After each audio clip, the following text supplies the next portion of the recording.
dos painéis, teremos uma alteração na programação. Anteciparemos para agora a palestra do engenheiro Rafael Crochemorinei, a expansão do setor elétrico na visão das concessionárias, anteriormente prevista para o encerramento da programação desta quarta-feira. Estamos antecipando para este horário. Convido ao palco o engenheiro Marco Antônio Capel, que será o moderador desta palestra, e o engenheiro Rafael Crochemorinei, por favor. Rafael Crochemorinei é engenheiro eletricista com especialização em gerenciamento de projetos e mestrando em engenharia elétrica pela Universidade Federal de Santa Maria na área de novas oportunidades de modelos de negócios em geração distribuída. Possui 18 anos de experiência no gerenciamento de projetos, atuou na coordenação executiva estratégica para o atendimento energético da Copa do Mundo FIFA 2014. É coordenador dos programas de financiamento com BID e AFD no Grupo CEE, com foco em projetos de geração, transmissão, distribuição de energia elétrica. Com a palavra, o engenheiro Marco Antônio Capel. Bom, é uma satisfação grande nossa aqui ver essa contribuição do Rafael, que vai nos trazer alguns dados importantes aí, baseado nos envolvimentos que ele tem tido com o setor elétrico nacional e que certamente eu acho que vai ser bastante importante para a nossa reflexão. Rafael, por favor.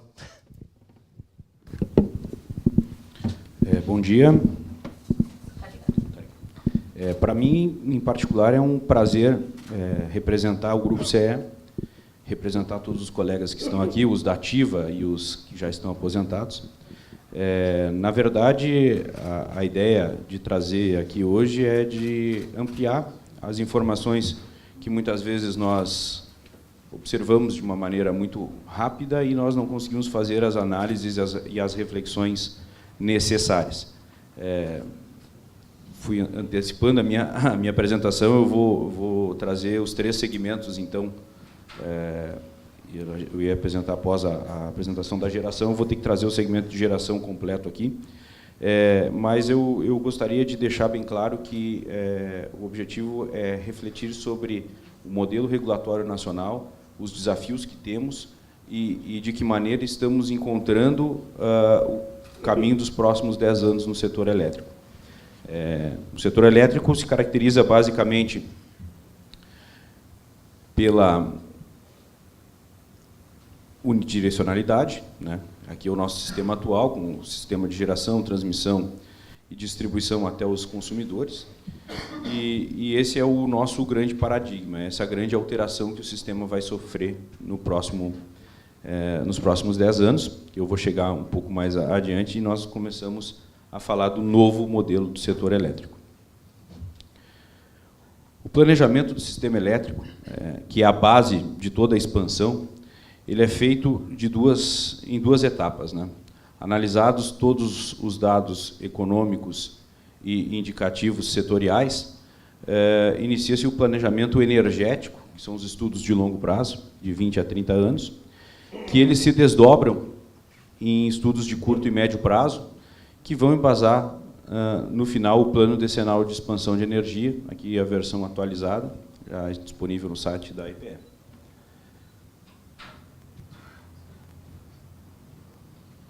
Falando um pouquinho do segmento de geração de energia.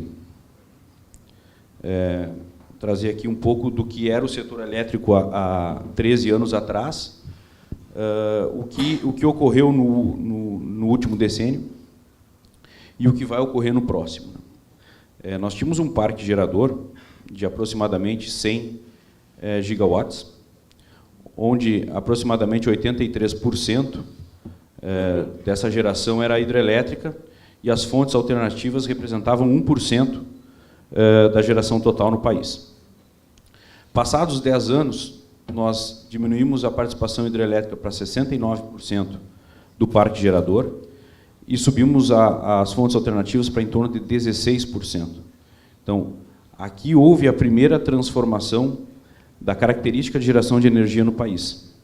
Eu parto de um modelo com maior segurança, com uma geração firme, e começo a ingressar no sistema uma energia que ela é intermitente, uma energia que não é firme, é uma energia que a qualquer momento eu vou precisar de suplementação para manter o atendimento da demanda.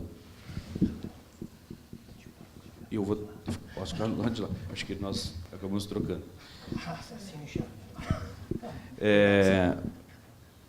Uma questão importante aqui, eu acho que talvez a gente vá explorar um pouquinho mais durante a apresentação, é a questão da reduzida expansão térmica com CVU mais baixo, as restrições ao carvão e a escassez de gás natural. E nesse período, onde a gente pega a crise hídrica de 2014 e 2015, o setor começa a expandir termoelétricas com CVU mais elevado, óleo combustível e diesel. Essa característica aqui ela vai se desdobrar para os 3 negócios. Vai se desdobrar, inclusive, para o negócio de distribuição de energia. Mais adiante, quando nós falarmos dos desafios e os impactos que o setor de distribuição passou nos últimos 4, 5 anos, nós vamos ver com maior evidência um pouco dessa variação na energia térmica, o abandono das CVUs, das usinas com CVU mais baixo para a assunção das usinas com CVU mais elevado. E aqui os estudos que vêm sendo realizados para os próximos 10 anos, já extraídos do Plano Decenal 2026. Nós temos hoje megawatts médios, 67.300, e em 2026 ampliaremos quase 50% e iremos para 92.000 megawatts médios. Demanda máxima, também teremos um acréscimo de 87.955 megawatts para 120.000 megawatts. Crescimento médio anual de 2.800 megawatts médios. Em relação ao déficit previsto, nós teremos aí, baseado num cenário de crescimento econômico de crescimento de carga de 3,7 ao ano, cenário de referência, um déficit de 10.000 megawatts médios para os próximos 10 anos. O que vai demandar...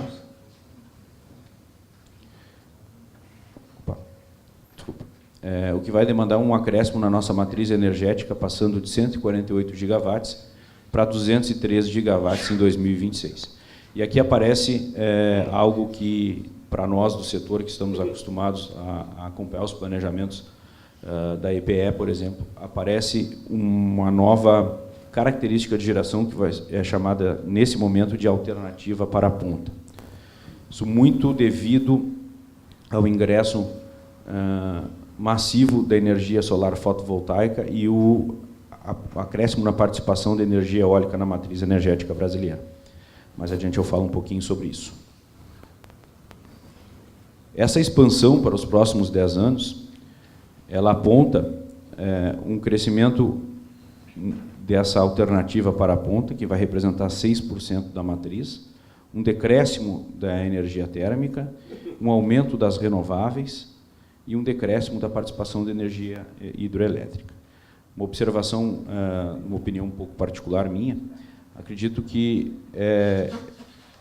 essa linha de perda de participação das energias térmicas tem que ser revista com uma certa velocidade pelos agentes do setor elétrico, porque numa retomada do crescimento econômico nacional, muito provavelmente algumas regiões brasileiras, e aí em destaque o Nordeste, poderão sofrer problemas graves de intercâmbio de energia devido à falta de energia firme na região, né?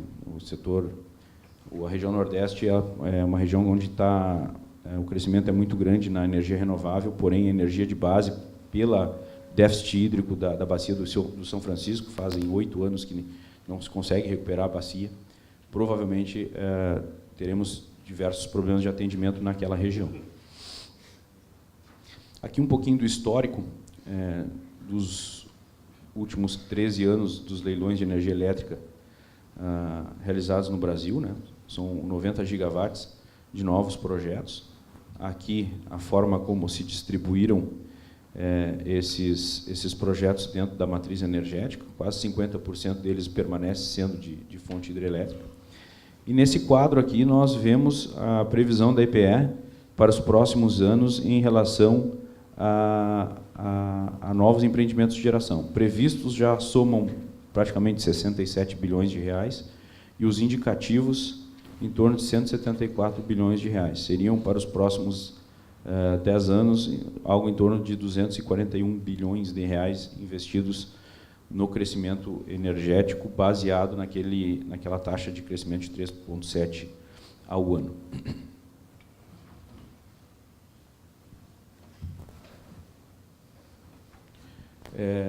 Algumas oportunidades de pesquisas e conversas que a gente acaba tendo dentro do setor e também conversando com outros profissionais de outros países. Eu trago aqui uma representação de um estudo feito pelo BID com base na OLAD, que é a Organização Latino-Americana de Desenvolvimento Energético, sobre o potencial hídrico, né, o potencial de hidrelétricas que ainda nós não aproveitamos na América do Sul e no Caribe. Então, nós podemos ver aqui que o Brasil, de um potencial estimado de 260 gigawatts, explora apenas 92 gigawatts. Teríamos ainda uma oportunidade de explorar 168 gigawatts. Claro que aqui começa a ter o destaque dos problemas ambientais, do custo para resolver esses problemas ambientais, mas continua sendo uma boa oportunidade, né? Pequenas centrais hidrelétricas, o sul do país tem em torno de 40% da energia hidrelétrica não explorada. Acho que existem políticas regionais que poderiam ser estimuladas para mitigar alguns impactos em cima das hidrelétricas e se fosse possível, intensificar a utilização desse recurso hídrico. Então, só 35% do recurso hídrico brasileiro foi utilizado, os outros 65% ainda estão disponíveis para utilização, para a geração de energia. Outra oportunidade no segmento de geração seriam as repotencializações e as modernizações das usinas hidrelétricas existentes. Nós temos aqui alguns colegas da área de geração, que ontem, inclusive, nós tivemos uma etapa importante de uma modernização de uma usina, da usina de Passo Real, que foi concluída, uma etapa importante.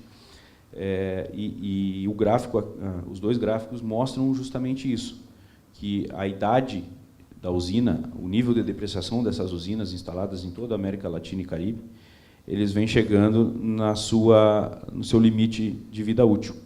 E vão ser necessários diversos investimentos nos próximos anos para tornar essas usinas disponíveis para o setor. E aqui um pouco do que eu comentei lá atrás sobre a alternativa para a ponta, né, a geração complementar. O estudo da EPL diz mais ou menos que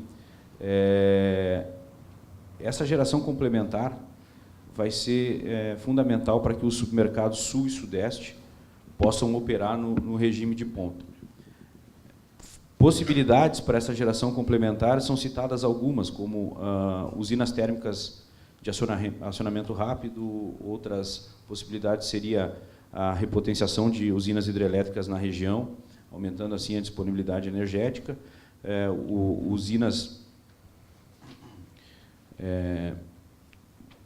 outras usinas hidrelétricas, pequenas centrais hidrelétricas sendo estimuladas a serem construídas nessas duas regiões até o ano de 2024, e o armazenamento químico, né, o processo de armazenamento por baterias, ser acelerado a parte de regramento junto à agência regulatória para que nós consigamos suprir essa necessidade de geração no horário de ponta. Outra possibilidade seria o gerenciamento pelo lado da demanda e também a tarifação horária, né? Se o modelo todo do setor elétrico envolvendo geração e distribuição implementar a tarifação horária, o PLD horário, né, que é o sonho de todos, acho que regula tanto a disponibilidade quanto o consumo para esse horário de ponta. E destacando aqui alguns desafios no segmento de geração, né? Reduzir, como eu comentei agora, a volatilidade dos preços de curto prazo. Um exemplo aqui, em abril, o PLD caiu 82% e em uma semana voltou a subir 106%. Então, é difícil fazer um planejamento de fluxo de caixa nas distribuidoras, você fazer, até para quem vende essa energia, o próprio consumidor livre é uma variação muito grande, o modelo ele precisa ser revisto. O setor precisa adotar medidas para desjudicialização. Existem inúmeras demandas judiciais no segmento de geração, e isso tira um pouco da capacidade de planejamento e investimento a médio prazo das empresas tradicionais. Implantar uma solução estrutural para o GSF, eu acho que esse tema aqui vai ser muito mais debatido à tarde, eu não vou aprofundar muitas questões aqui que vão ser apresentadas no período da tarde. Mitigar outros riscos regulatórios para geradores e investidores, penalidades, insegurança jurídica, complexidade das regras, instabilidade da garantia física. Reconsiderar a retomada dos aproveitamentos hidrelétricos, né, que eu coloco a região da Amazônia e demais regiões potenciais, muito voltado àquilo que eu comentei ali atrás. Acesso a recursos para investimento e autossuficiência energética por regiões. Seriam esses os desafios. Para superar esses desafios, algumas sugestões baseadas em diversos estudos seriam regras comerciais para máximo acoplamento entre formação de preço e operação do sistema por preço horário, baseado no modelo alemão, baseado em outros modelos europeus que trabalham por tarifação horária. Necessidade identificada para viabilizar a integração da GD, resposta do mercado e despacho por oferta de preços. Aqui a gente vai ver, logo a seguida, na apresentação dos novos negócios, o impacto que a GD já traz para o sistema, do ponto de vista operacional, e a questão da resposta do mercado a essa inserção da geração distribuída. Possibilidade de contratação separada de lastro e de energia, né? O lastro para dar confiabilidade ao sistema e a garantia física das usinas, e a energia seria a gestão de risco comercial de cada um dos geradores. E aqui, no ponto de vista das empresas tradicionais e do setor elétrico, né, principalmente as empresas públicas, precisaríamos achar uma solução à Resolução 287 de 2000 do Banco Central, que é a resolução que define a questão do contingenciamento, né, porque as empresas públicas hoje, exceto o Grupo Eletrobras, têm uma dificuldade muito grande de captar recursos com o Banco de Fomento Nacional. Parece tanto quanto contraditório, mas essa é a regra atual. E uma possível ação de mitigação seriam que as concessionárias estaduais pudessem negociar junto ao Ministério de Minas e ao Ministério da Fazenda a elevação do nível de endividamento, né, por buscar recursos fora do Banco de Fomento Nacional. E a outra solução seriam os leilões de energia regionalizados, para garantir que, com essa heterogeneidade do modelo elétrico e das regiões brasileiras, cada região pudesse desenvolver ao máximo o seu potencial energético. Sobre o segmento de transmissão, trago aqui rapidamente, só para a gente ter uma noção da dimensão do sistema de transmissão nacional. São 130 mil quilômetros de linhas de transmissão espalhadas pelo Brasil, e hoje são 235 concessionárias de transmissão que atendem o Sistema Interligado Nacional. Aqui, basicamente, o fluxo que define a expansão da rede básica. Eu tenho aqui, no mínimo, uns 2 especialistas nesse fluxo aqui. Conhecem bem o processo. Na verdade, eu peguei deles esse processo aqui. E no final do processo, todos os estudos realizados por ONS e EPE, com o suporte das concessionárias, muitas vezes, são definidos um processo de expansão via autorização das instalações existentes ou de novas concessões, né, através do processo de licitações, os famosos leilões. E aqui o que está previsto para os próximos anos no nosso sistema de transmissão. Um incremento de aproximadamente 60 mil quilômetros de linhas de transmissão, passando de 134 mil quilômetros para 197 mil quilômetros aproximadamente, um acréscimo de quase 50% do volume total. E transformação, capacidade de transformação do sistema de transmissão, passando então de 333 mil MVA para 532 mil MVA, representando 60% de aumento do sistema de transmissão para os próximos 10 anos.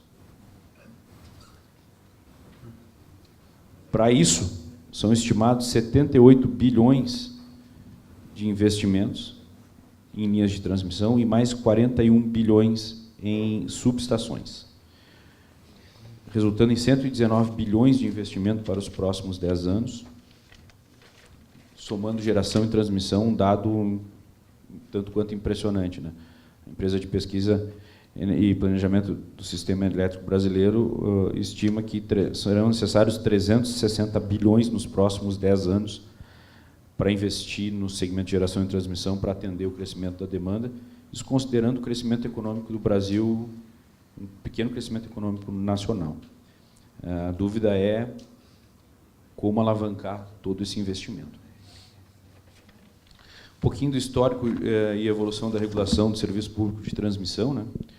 É bem interessante aqui. Aqui são a relação da RAP sobre o investimento realizado através dos leilões. Então, o modelo partiu com uma relação RAP por investimento muito boa, depois perdeu atratividade nos anos seguintes e voltou a ter um modelo um pouco melhor nos últimos 2, 3 anos. Foram investidos nesse período em torno de 200 bilhões de reais em 18 anos. E aqui uns dados interessantes. As empresas não licitadas respondem por 60% dos investimentos realizados em leilões. As empresas convencionais controlam mais de 60% da RAP licitada e representam mais de 65% da RAP do setor, mesmo depois da renovação das concessões. Então, mostra que o segmento de transmissão ainda é um segmento de empresas convencionais, empresas que têm uma maturidade no setor de transmissão, conhecem o setor, estudam, têm desenvolvimento tecnológico, os colegas todos que têm aqui têm excelente nível técnico e garantem que o sistema tenha a estabilidade e a continuidade que tem. Aqui um outro dado bem interessante do impacto da medida provisória 579 no serviço público de transmissão, em especial na participação dos leilões. A redução de participação das concessionárias saiu de 66% pré-medida provisória 579 e passou para 21% no período pós a medida provisória. Outra oportunidade de investimento e ampliação no segmento de transmissão são as autorizações, né? Aqui nós temos um levantamento que aponta que 75% dos ativos da transmissão já encontram-se em final de vida útil regulatória. Nós temos alguns casos aqui na região emblemáticos, né? E o potencial de investimento pode chegar até 6,9 bilhões de reais por ano. O potencial de investimento nos próximos 3 anos seria em torno de 11,4 bilhões em ampliações e reforços. A garantia financeira para realizar esses investimentos, as empresas convencionais apontam que seria a indenização da RBSE, oriunda ainda do processo de antecipação da renovação das concessões. Um destaque que a OAC de reforço e melhoria sempre foi mais atrativa que a de leilões devido à escala econômica que ela possibilita. E o outro destaque é manter sem atrasos os investimentos realizados através de autorizações, por isso permite que as empresas continuem aptas a participar dos leilões. E aqui vem alguns pontos contraditórios, né, do segmento de transmissão. Quanto mais há a exigência para reduzir, quanto mais há a exigência para aumentar a disponibilidade do sistema, maior acaba a própria regulação acaba aumentando a relação do custo da indisponibilidade para o segmento de transmissão. Mesmo com essa condição contraditória, o sistema de transmissão no Brasil tem disponibilidade aproximada de 99,72%. Ou seja, o setor inteiro no Brasil deixa um dia por ano apenas distribuído. Logicamente, esse indicador é no sistema todo. Aquelas 235 concessionárias deixam apenas 24 horas por ano o sistema sem energia. Então, corrobora um pouco com o que eu falei há pouco, né, que o segmento de transmissão, pelo nível técnico que exige, ele tem essa característica de as empresas tradicionais elas manterem esses índices de disponibilidade. E aqui trago alguns desafios e algumas soluções previstas para o segmento de transmissão. Os desafios, né? Manter a atratividade do plano de expansão através das novas concessões. A gente viu ali que, por exemplo, nós teremos aumento de 60% no número de subestações no Brasil nos próximos 10 anos, isso se a expectativa se confirmar. Então, para isso, tem que buscar um equilíbrio regulatório e promover a melhoria dos procedimentos editalícios, tanto do OC quanto dos licenciamentos. Nós temos aí diversos empreendimentos em curso, nós sabemos a dificuldade que é, por exemplo, ultrapassar todas as barreiras dos licenciamentos ambientais e na necessidade de construção de linhas de transmissão, principalmente dos licenciamentos fundiários para conseguir desapropriar e poder constituir as faixas de servidão. E a evolução dos relatórios, que são base para os processos editalícios, com vistas a mitigar os riscos que muitos empreendedores acabam enfrentando após serem vencedores dos leilões. Acabam identificando alguns gargalos que ficaram do processo editalício no momento da implantação. Ampliar a articulação do planejamento da expansão, e aí buscar o envolvimento antecipado dos órgãos licenciadores ambientais, né, para que evite planejamentos de expansão elétrica em áreas que já possa ter algum conflito com outras políticas públicas em implantação. Revisar a receita para os ativos que encerram a vida útil regulatória e que permanecem em operação comercial. Recompensar, a solução seria recompensar pelo custo evitado de investimento diferido para o consumidor e reconhecer custos extras de manutenção. Muitas vezes nós temos algumas estruturas que estão próximas ao final de vida regulatório, mas que necessitam, pelos diversos investimentos que são feitos para manter aquele ativo operando e disponibilizando o recurso energético, teria que ter alguma recompensa pelo custo de manutenção acrescida. Aprimorar o banco de preços de referências da ANEEL, né? Principalmente distinguir o que é leilão, o que é reforço, o que é melhoria. Para cada um desses investimentos existem custos diferenciados e que precisam ser revistos.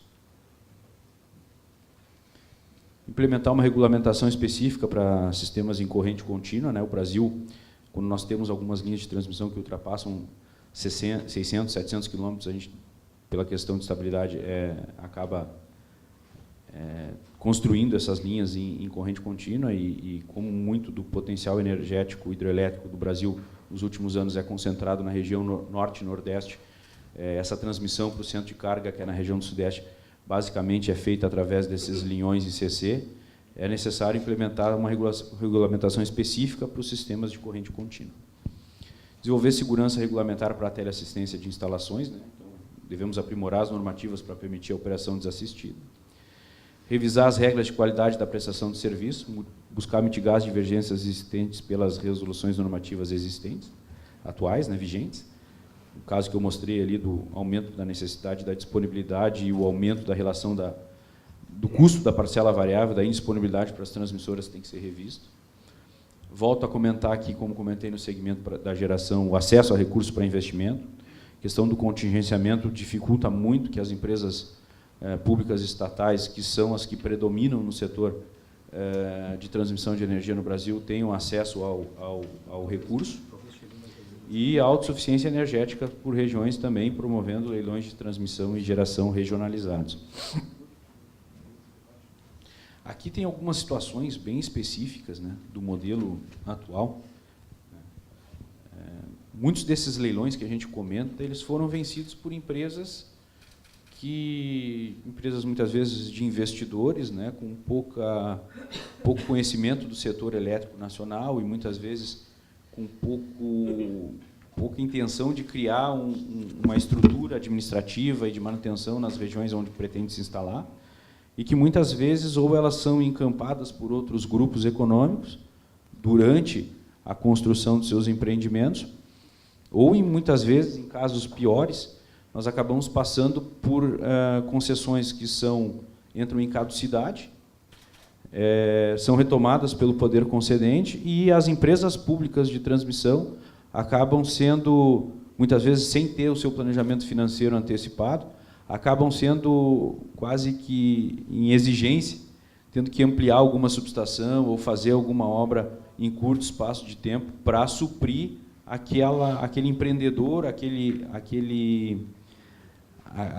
investidor que não conseguiu se estruturar a tempo para entregar a planta ao sistema elétrico. Então, isso também vem sendo aprimorado dentro dos leilões, né, dentro da política de leilões nacionais, para que essas empresas não possam novamente, ou seus grupos econômicos, participar de novos leilões, porque muitas vezes as concessionárias tradicionais têm que acabar suprindo a necessidade não atendida pelo empreendedor, em muitas vezes caráter emergente, sem um suporte financeiro pré-estabelecido. Então, esse é um grande risco também, que acaba desequilibrando muitas vezes o serviço de transmissão. Passando um pouco para o segmento de distribuição de energia.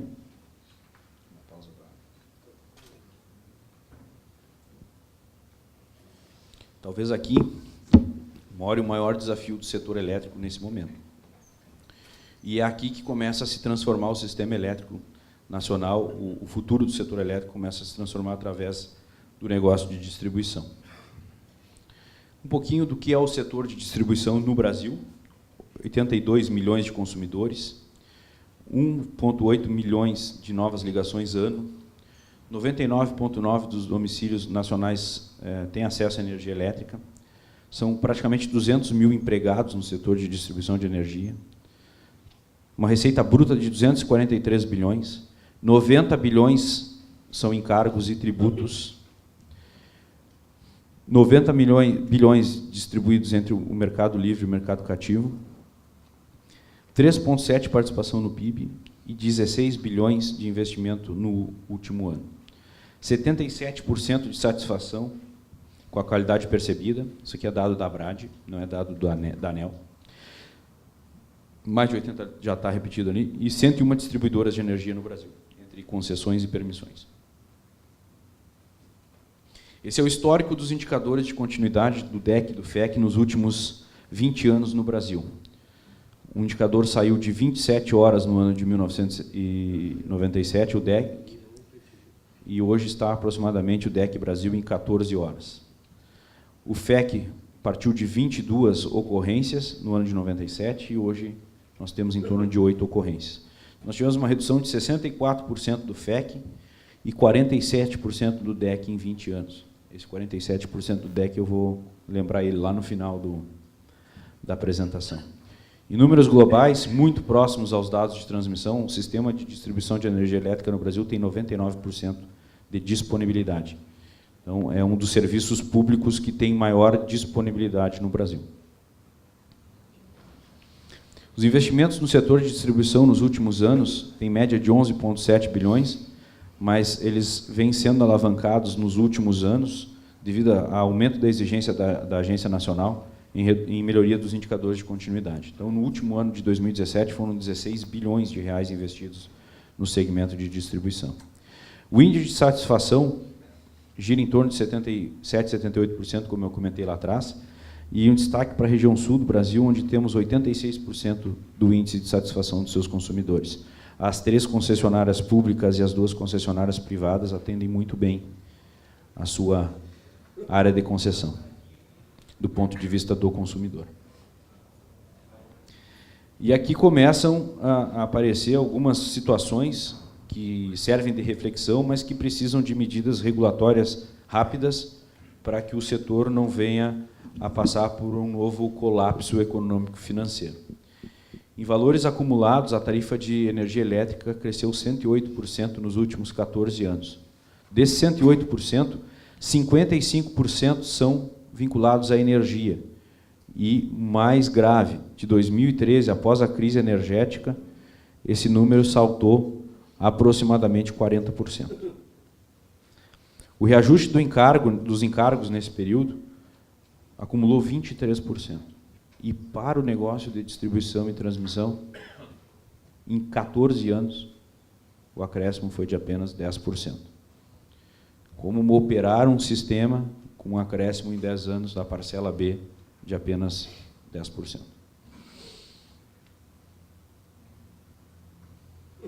Dentro da distribuição da conta de energia, nós temos 35% que é para geração, 18% fica em média na distribuidora, 6% vai na transmissão e 41% são encargos e tributos. Desses encargos e tributos, 27% ICMS, PIS e COFINS, 0,8% de PID e eficiência energética, 1,5% de energia de reserva e encargo de segurança do sistema e 9,30% de CDE. A parcela de tributos estaduais e federais na tarifa é maior do que as parcelas de serviços de redes. Não há como falar em modicidade tarifária sem pautar a modicidade tributária. Mas algumas evidências do setor tarifário da distribuição. Nos últimos 23 anos, as tarifas de energia elétrica residenciais subiram menos do que diversos itens do orçamento familiar.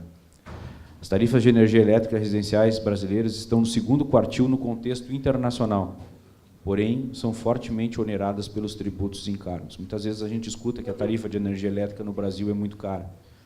Sem os tributos, ou com uma redução em cima dos tributos e encargos, nós estaríamos no primeiro quartil do contexto internacional. Então, a tarifa de energia elétrica no Brasil não é cara. A parcela da atividade de distribuição foi protagonista na modicidade tarifária nos últimos 14 anos. Foram aqueles 10% que eu mostrei para vocês. A modicidade tarifária foi feita por dentro das empresas de distribuição de energia elétrica. Alguns sinais contraditórios para que esse negócio dê certo e para que, antes da discussão do público e do privado, para que as empresas possam ter sustentabilidade e longevidade. Um dos fatores que nós achamos que precisam ser revistos, o principal deles, de início, é o ciclo de revisão tarifária das distribuidoras de energia elétrica. Para um investimento feito no primeiro ano do ciclo tarifário, para alguns componentes da rede de distribuição, ao final do ciclo tarifário, eu posso ter perda de até 45% do valor desse bem investido. Então, é algo a ser repensado. Algumas empresas, e aí nós vamos puxar um pouquinho para as empresas estatais, onde o planejamento econômico e financeiro, o planejamento de investimentos, ele é feito mais a longo prazo por causa das questões, muitas vezes, de formação de captações e todos os passos que têm que ser dados para conseguir viabilizar os investimentos. Nós usamos praticamente todo o ciclo tarifário fazendo investimentos. Nós sabemos que alguns grupos econômicos conseguem fazer a concentração do investimento nos últimos anos do ciclo tarifário. Alguns não conseguem. Então, essa distinção ela tem que ser mitigada para os próximos anos para que o sistema e para que o setor de distribuição seja sustentável. Com o aumento e a rigidez das necessidades de redução dos indicadores, eu tenho a demanda por investimento maior do que a condição para o investimento. O EBITDA das empresas reduz constantemente, mas a pressão pelos investimentos ela permanece. Como se faz para equilibrar essa balança? Aqui uma representação do descompasso financeiro. A margem EBITDA do segmento de distribuição caiu 26% nos últimos 3 anos. Enquanto de outros negócios, a margem EBITDA cresceu.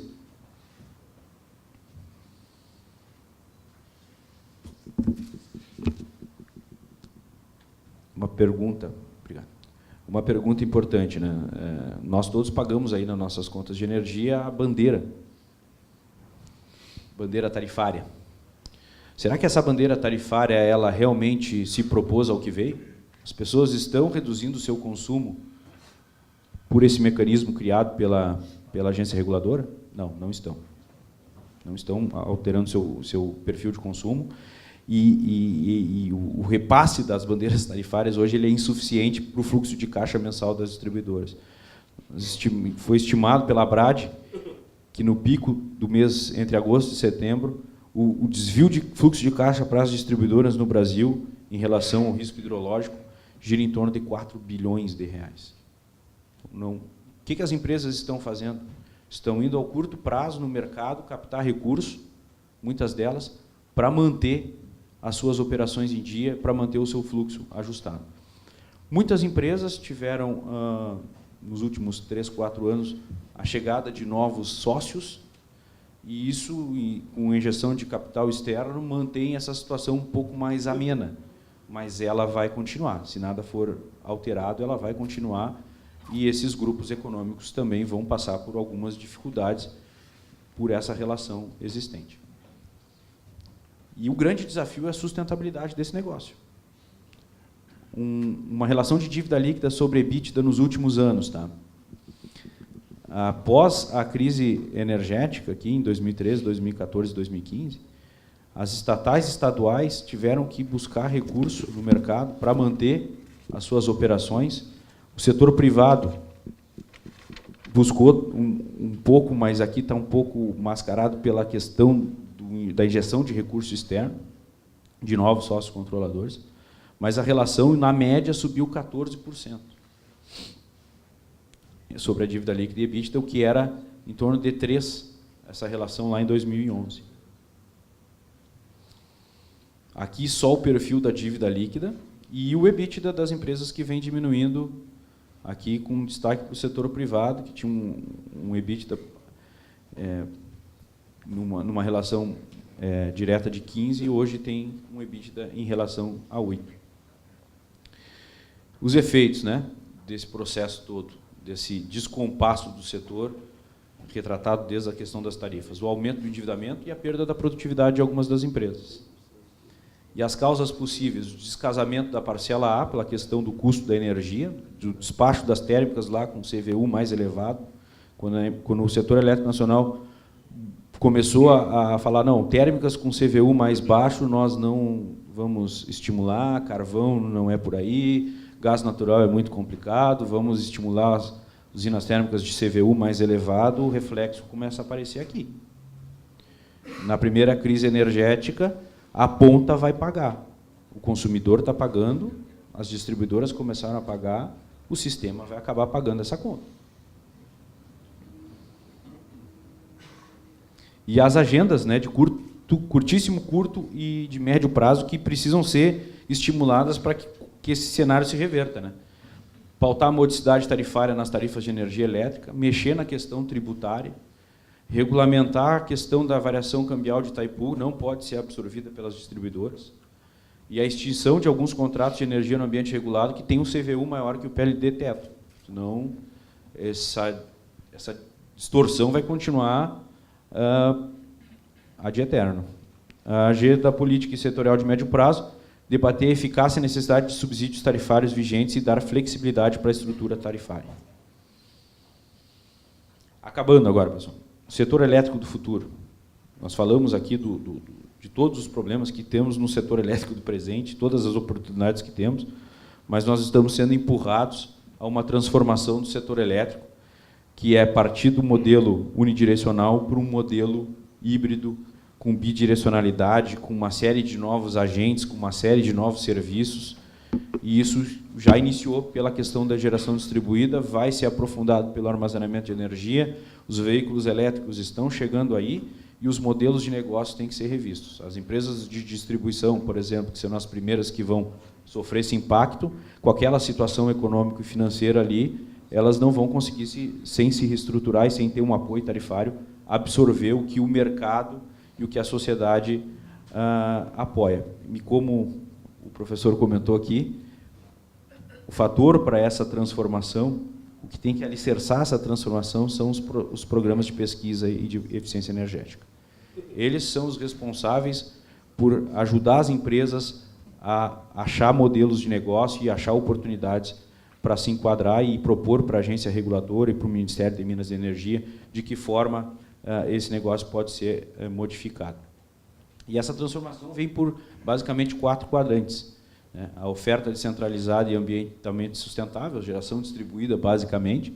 O fortalecimento do consumidor, que vai também gerar sua própria energia, mas também vai ter outros serviços disponíveis, gerenciamento pelo lado da demanda, armazenamento de energia, evolução em armazenamento em carros elétricos, Aqui, sim. Aqui é o que as empresas de distribuição podem serem transformadas no futuro, né?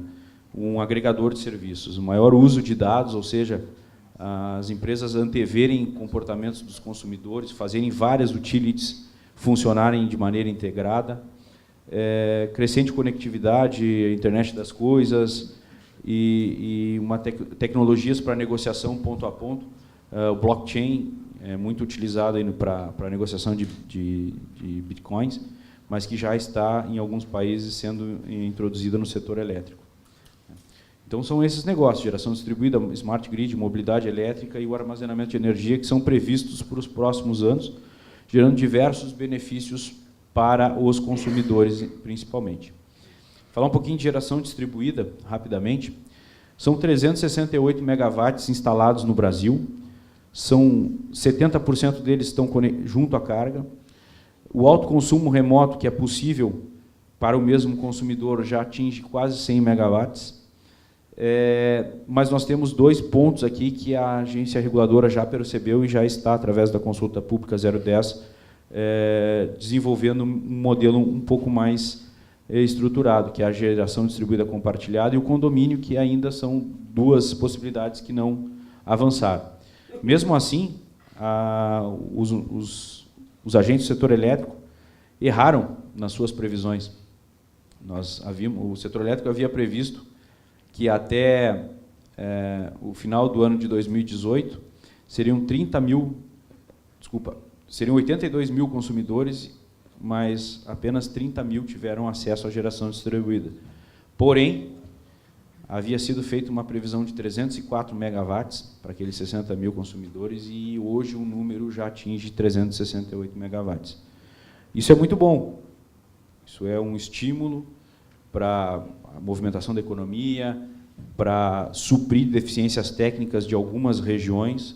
A geração distribuída auxilia, ao mesmo tempo que ela tem que ser introduzida, né, o índice de penetração tem que ser avaliado constantemente para não ocorrer em prejudicar algum critério e algum indicador técnico das distribuidoras, ele é benéfico.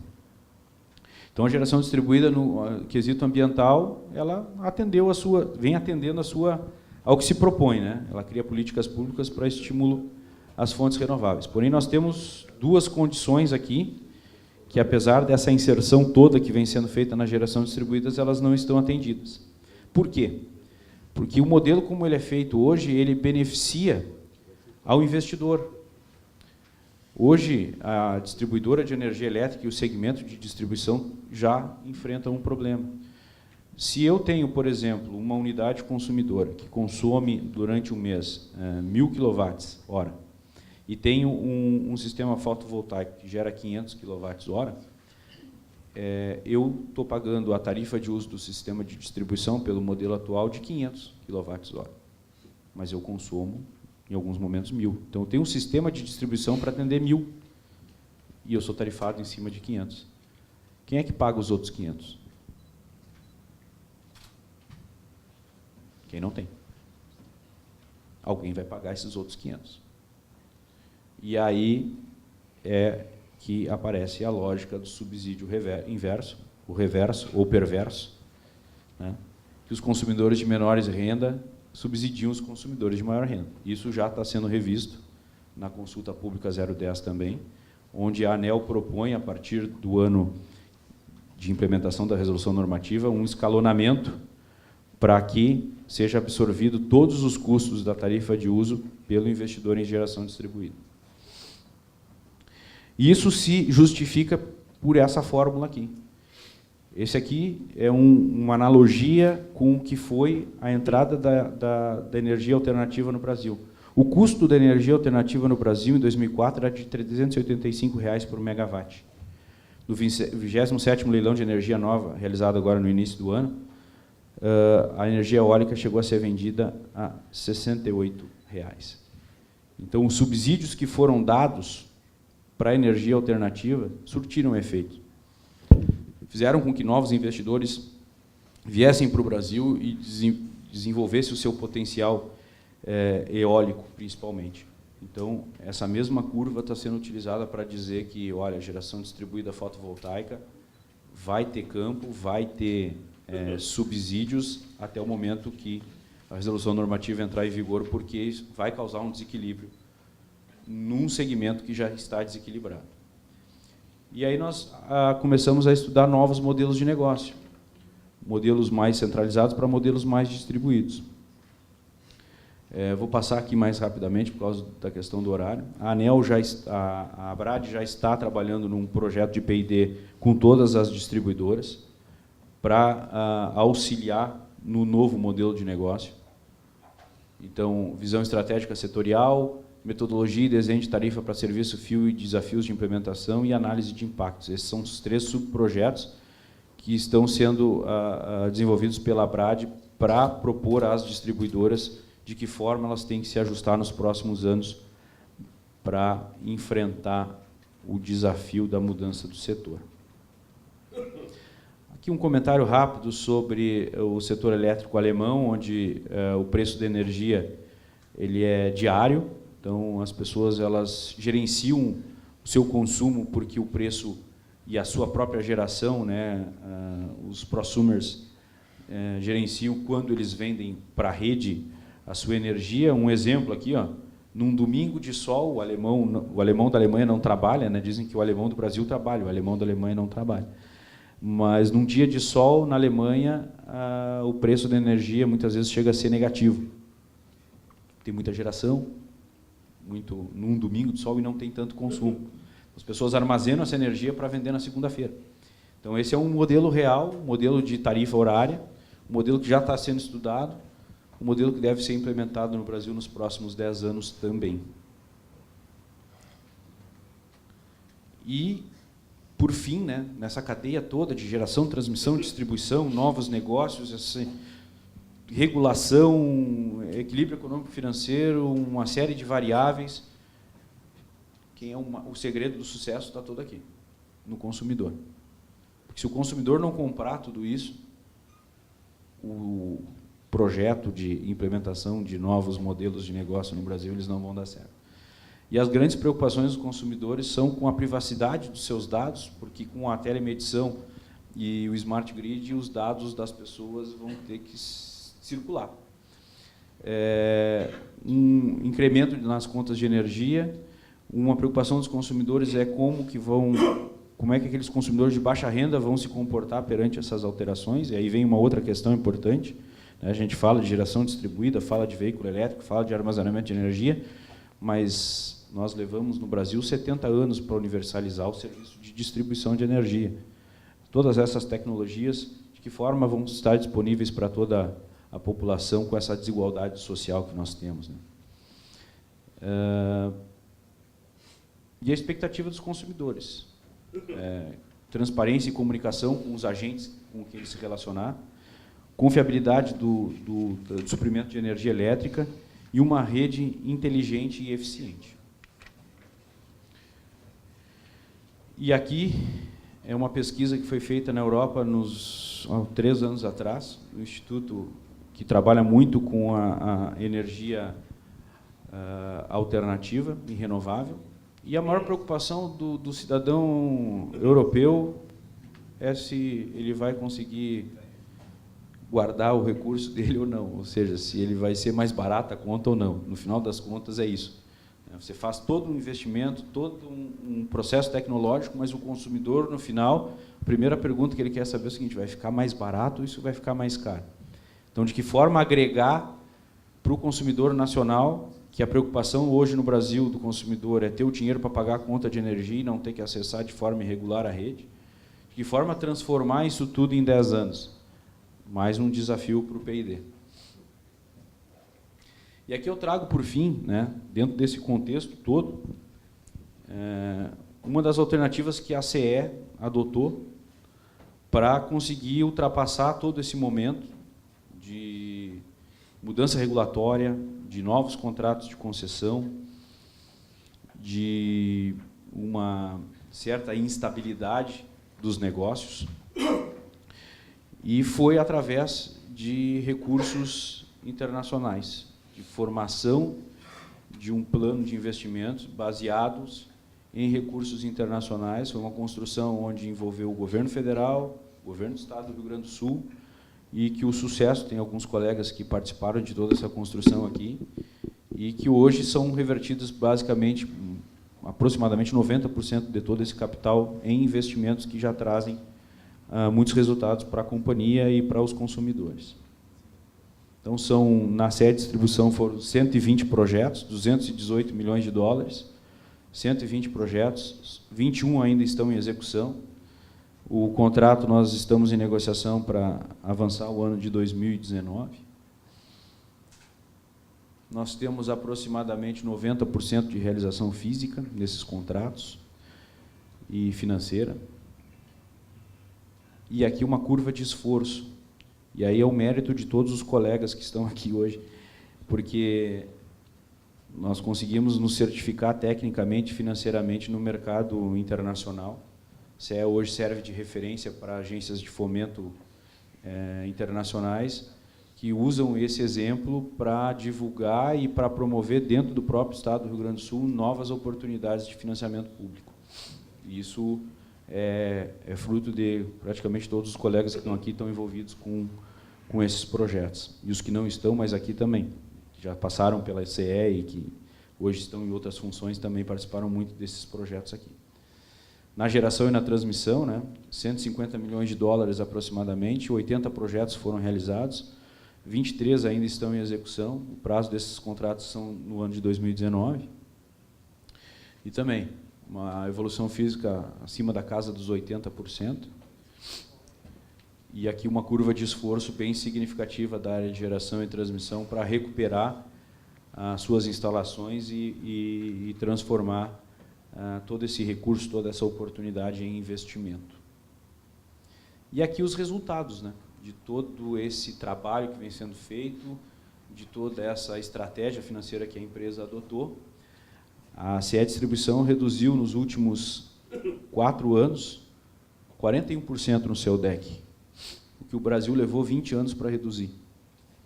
E hoje o modelo de renovação da concessão exige que essa redução seja mais significativa ainda. Então, se o Brasil levou 20 anos para reduzir 40% nos indicadores de continuidade, será que a métrica está ajustada? Se em 5 anos uma empresa consegue reduzir 70% do seu indicador? São questões que a gente também começa a discutir com a Agência Nacional. E aqui um resultado importante da nossa área de geração e transmissão, principalmente voltado ao segmento de transmissão aqui, que tem em torno de 400 milhões aproximadamente 400 milhões da nossa receita. 15% já são resultado daquelas obras que foram feitas nos últimos anos com esses recursos internacionais. Então, não vou plagiar o professor aqui, porque não tem como, pela experiência dele. Mas eu também concordo quando ele comenta que o Brasil precisa achar um modelo equilibrado entre mercado, Estado e sociedade. Sem esse modelo equilibrado, a discussão se é público ou se é privado, ela vem antecipada a uma série de problemas que nós vimos aqui. Se esses problemas não forem resolvidos, os grupos econômicos que chegam agora no Brasil, talvez daqui a 10 anos já não estejam aqui. As nossas concessões são de 30 anos. Nós temos que pensar as empresas para 30 anos. Se não for ajustado o problema da questão tarifária na distribuidora, a questão do acesso a recursos na geração e transmissão, daqui a 10 anos talvez tenhamos um outro painel desse aqui, com outros grupos econômicos que não esses que estão aqui hoje, porque o modelo, da forma como está, ele não é sustentável. E digo de novo, a discussão do público e do privado, ela não é a prioridade para quem trabalha no setor elétrico. A prioridade é esse ajuste aqui. Era isso que eu tinha para dizer para vocês.